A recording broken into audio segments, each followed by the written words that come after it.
Welcome to my channel. இன்றைக்கான வீடியோவில் நம்ம எதை பற்றி பார்க்க போகிறோம்னு பார்த்தீங்கன்னா, நீங்கள் ஆதார் கார்டு வந்து ஆன்லைனில் அப்டேட் பண்ணியிருந்தீங்கன்னா அதோட ஸ்டேட்டஸ் எப்படிங்கிறத செக் பண்ணுறது அப்படிங்கிறத பற்றி தான் பார்க்க போகிறோம். ஈஸியாகவே நீங்கள் மொபைல்லையும் பார்த்துக்கலாம், அப்படி இல்லைனா பிசிலையும் பார்த்துக்கலாம்.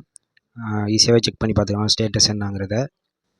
அதுக்கு நீங்கள் வந்து இந்த ப்ரௌசரில் போய்ட்டு மை ஆதார்ங்கிற வெப்சைட் போய்க்கோங்க. போனதுக்கப்புறம் அதில் கீழே ஸ்க்ரோல் பண்ணி வந்தீங்கன்னா செக் என்ரோல்மெண்ட் அப்டேட் ஸ்டேட்டஸ் இருக்கும். அதில் போய்ட்டு உங்கள் என்ரோல்மெண்ட் ஐடியை கொடுங்க. அப்படி இல்லைனா அந்த எஸ்ஆர்என் நம்பர்னு ஒன்று பிரிண்ட் அவுட் கொடுத்துருப்பாங்களா, அதில் இருக்கும் பாருங்கள். அந்த நம்பரை வந்து இதில் என்ட்ரு பண்ணி அந்த கேப்சா கோடை என்ட்ரு பண்ணிங்கன்னா, கேப்சா கோடை என்ட்ரு பண்ணதுக்கப்புறம் கீழே வந்து சப்மிட் பட்டனை கிளிக் பண்ணுங்கள்.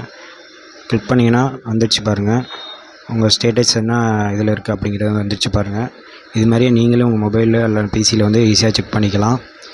அந்த கம்ப்ளீட்டட்னு வந்தால் தான் உங்கள் ஸ்டேட்டஸ் ஃபுல்லாக கம்ப்ளீட் ஆகிடுச்சு அப்படிங்கிறது வரும். அதை வீடியோ பிடிச்சிருந்தா சேனலை வந்து சப்ஸ்கிரைப் பண்ணி வச்சுக்கோங்க. ஓகே, நன்றி, வணக்கம்.